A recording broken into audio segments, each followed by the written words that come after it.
On March 4th, 1970, at Kent State University, National Guardsmen fired 67 shots at a crowd of Kent State students protesting the Vietnam War.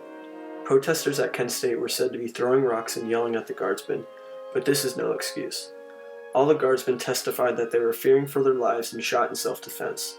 This is the official account of the shooting, but many people think the shooting was done with malicious intent. Either way, this shooting changed the history of protests.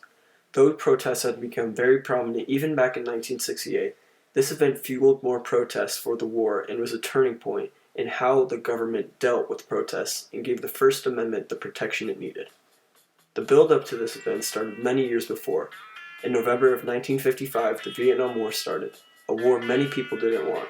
Protests against the war were everywhere, but in Kent State, it led to something nobody predicted. The protest for the war was initially not very widespread. Many people were in support of the war because they saw it as a fight to contain communism during the Cold War. In 1964, 25 Kent State students protested the war. The group leading the 1964 protest was the End of the War Committee. They partook in peaceful picketing. In response to the protest, other students shot pellet guns, yelled, and even assaulted the anti-war students, while the administration ignored the anti-war students' complaints.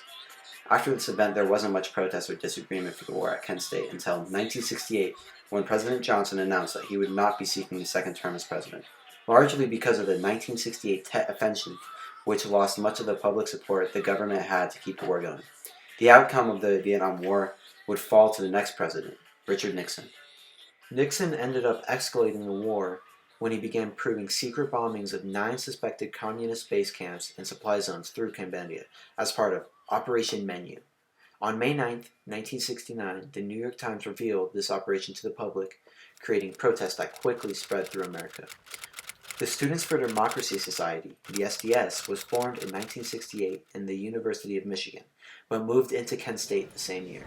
The SDS was formed because they believed their views would help change and bring back the United States democratic spirit. The group had 250 members at the time. The SDS intended to drive out corporate recruiters from Kent State's campus, end the school's ROTC program, and prevent people with opposing views from lecturing at the school. Kent State activists traveled to the University of Akron later on the same year. The group disrupted a speech from Richard Nixon, who had not yet been put in office, and were shouting obscenities at him. The Times Magazine describes the students' actions as the most successful disruption of a Nixon speech during the campaign. During this SDS campaign, they had slogans including, "Make love, not war," and "Burn cars, not people," or "Hell no, we won't go." In 1969, the SDS fell apart, but still remained in Kent State. SDS Kent State students later joined the Weather Underground. The Weather Underground was a radical leftist student organization founded at the University of Michigan by a smaller group of SDS that used bombings and violence to achieve their end goal, to advance communism. To the Weatherman Network, Kent State offered a place to stay when traveling between New York and Chicago. The Weatherman Network had a colorful counterculture and seemed to have a fearless activist group. SDS leaders later formed an alliance with Black United Students, BUS.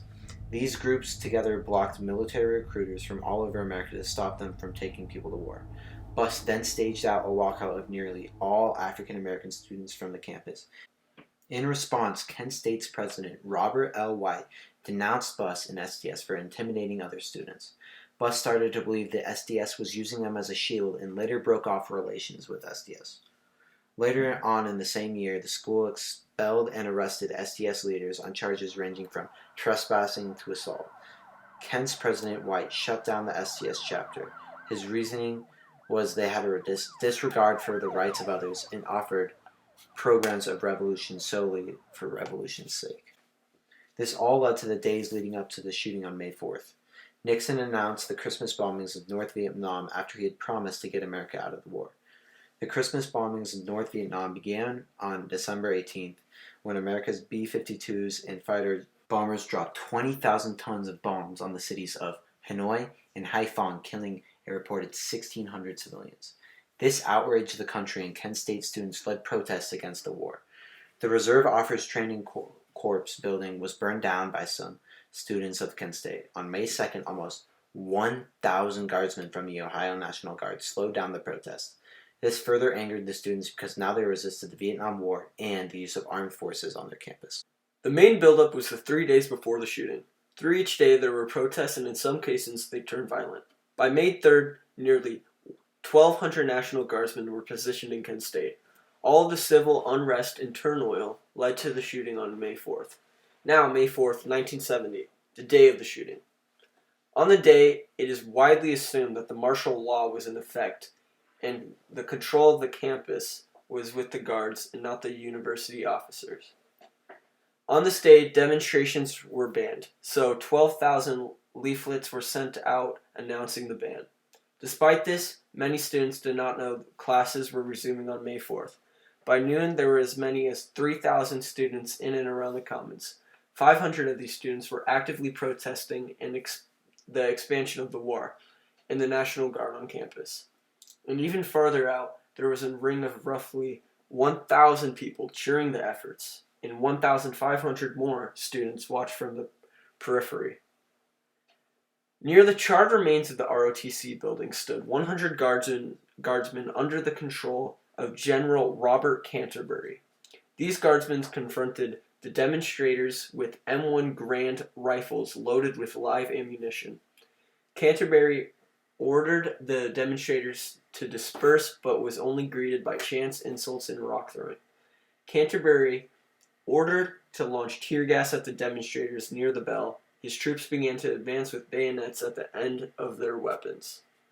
The troops split into two groups to better push into the protesters. As the demonstrators retreated up and over the hill, they were met by guards marching onto a football practice field. The most aggressive of the protesters were in the parking lot of Preetons Hall. Several hundred feet away from the guardsmen, so many of the rocks they threw fell short of the guard. During the 10 minutes the guard were on the field, many of the guardsmen knelt and aimed their rifles at the demonstrators. And another group of guards huddled briefly, later prompting speculation that this time, the guards conspired to shoot the demonstrators. The guardsmen felt threatened by the demonstrators and began to retrace their steps up the hill at 12:24 p.m. As the guards reached the crest of the hill, an architectural feature known as the pagoda, the guardsmen then aimed their rifles and in the next 13 seconds fired 67 shots. Many of the guards discharged their weapons into the air or the ground, but a number of them fired into the crowd, leaving 4 students dead and 9 wounded, one being paralyzed from the waist down. 2 of the students killed, Jeffrey Miller and Allison Krause, were actively a part of the protest, while the other 2, William Schroeder and Sandra Schuer, were bystanders on their way to class.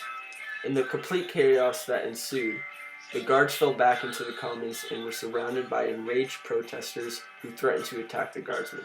At this moment, faculty marshals, being led by Glenn Frank, a geology professor, pleaded and successfully persuaded the students not to endanger their own lives and the lives of others.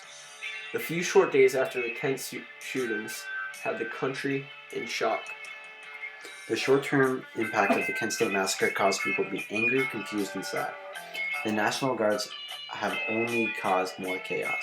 In the following months, America changed its view on freedom of expression and right to peacefully assemble because of this incident.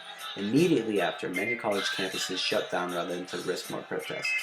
In Kent State, the students were enraged. They wanted to hurt or even kill the guardsmen because of what they did. This event led to a whole different perspective on the war and our government. Most people who were around Kent State recall that the days following were filled with sadness. The memory of the May 4th shooting was instantly preserved by the popular song Ohio, released less than 2 weeks after the event by the rock group Crosby, Stills, Nash & Young. The legacy of the shooting was finally recognized by the federal government in January 2017. 17 acres of Kent State campus were declared a National Historic Landmark. These have been done to remember this tragedy.